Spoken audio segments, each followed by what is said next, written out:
Friends అందరూ ఎలా ఉన్నారు? ఇప్పుడు మనం తోటకూర బంగాళదుంప ఫ్రై ఎలా ప్రిపేర్ చేసుకోవాలో చూద్దామండి. తోటకూరని సన్నగా కట్ చేసుకోవాలి. అట్లా చూపించే విధంగా క్లీన్ చేసుకొని బాగా దాంట్లో ఇసుక అవన్నీ ఉంటాయి కాబట్టి క్లీన్ చేసుకొని అట్లా సన్నగా కట్ చేసుకొని వాటర్లో కడుక్కోవాలండి. బాగా క్లీన్ చేసుకున్న తర్వాత ఒక ప్లేట్లోకి తీసేసుకుందాము. చాలా ఈజీ అండి, చాలా సింపుల్ కర్రీ, చాలా టేస్టీగా ఉంటుంది. బాగా క్లీన్ ఒక 2 టైమ్స్ అలా క్లీన్ చేసుకోవాలండి వాటర్లో. అట్లా బాగా సన్నగా కట్ చేసుకొని వాటర్లో క్లీన్ చేసుకోవాలి. క్లీన్ చేసుకొని అంతా ఒక ప్లేట్లోకి తీసుకున్న తర్వాత ఒక 2 బంగాళదుంప, ఆనియన్స్, పచ్చిమిర్చి, ఒక 3 పచ్చిమిర్చి కట్ చేసుకొని పక్కకు పెట్టుకోవాలి.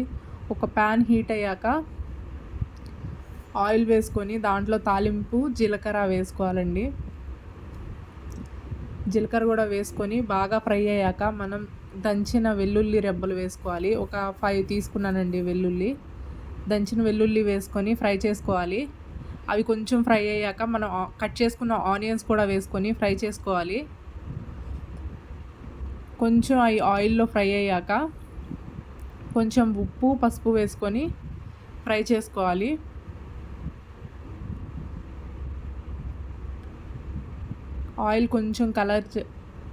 ఆనియన్స్ కొంచెం కలర్ చేంజ్ అయ్యే వరకు ఫ్రై చేసుకోవాలండి.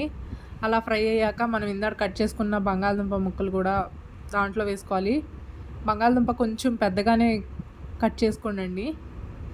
ఒక 5 మినిట్స్ అలా మగ్గించుకోవాలి బంగాళదుంప మగ్గే వరకు. అవి ఒక 5 మినిట్స్ మగ్గిన తర్వాత పచ్చిమిర్చి కూడా వేసుకొని ఫ్రై చేసుకోవాలి. అవి కూడా ఫ్రై అయ్యాక మనం ఇందాక కట్ చేసుకున్న తోటకూరను కూడా దాంట్లో వేసుకొని మొత్తం దాంట్లో వేసేసుకోవాలండి. చూస్తే అది చాలా ఉంటుంది, కానీ అదంతా మగ్గిపోయి కర్రీ అయితే కొంచెమే అవుతుందండి. నేను 2 కట్టలు కొత్తిమీర తీసుకున్నాను. అలా మూత పెట్టేసుకొని ఆ తోటకూర అంతా మగ్గే వరకు మగ్గించుకోవాలి. ఒక 5 మినిట్స్ అలా కలుపుకుంటూ మగ్గించుకుంటూ ఉండాలి. చూస్తాక చాలా ఉన్నట్టుంటుంది, కానీ ఉడికితే కొంచెమే అవుతుందండి. అట్లా మిక్స్ చేసుకుంటూ ఫ్రై చేసుకోవాలి. ఒక్క 5 మినిట్స్ అలా మగ్గించుకోవాలండి స్లో ఫ్లేమ్లో పెట్టుకొని. మగ్గిపోయింది కొంచెం. అట్లాగే కలుపుకుంటూ మిక్స్ చేసుకోవాలండి కర్రీ మొత్తం.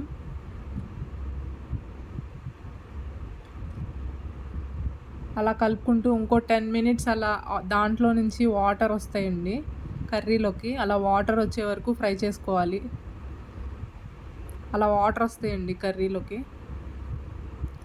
ఆ వాటర్ మొత్తం పోయేలాగా, డ్రై అయిపోయేలాగా ఫ్రై చేసుకోవాలి. ఇంకా అలా మగ్గాక ఇంకో 5 మినిట్స్ అలా మగ్గించుకున్న తర్వాత కారం వేసుకుందామండి. ఆల్రెడీ పచ్చిమిర్చి కూడా 3 వేసాం కాబట్టి చూసి వేసుకోండి. నేను 2 స్పూన్స్ 3 స్పూన్స్ వేసాను.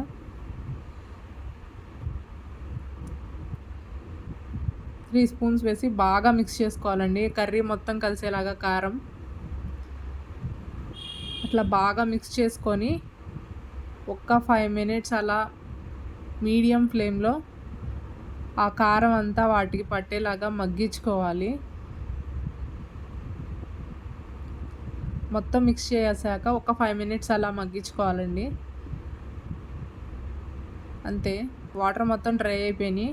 అట్లా డ్రై అయిపోయాక మనం ఆఫ్ చేసుకోవడమేనండి. చాలా బాగుంటుంది రైస్లోకి, చపాతీలోకి చాలా బాగుంటుందండి. ఒక్కసారి రెసిపీ ట్రై చేయండి.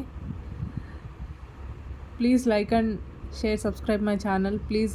ఛానల్ ఎవరన్నా కొత్తగా చూసే వాళ్ళు ఉంటే ప్లీజ్ లైక్ చేయండి. ఛానల్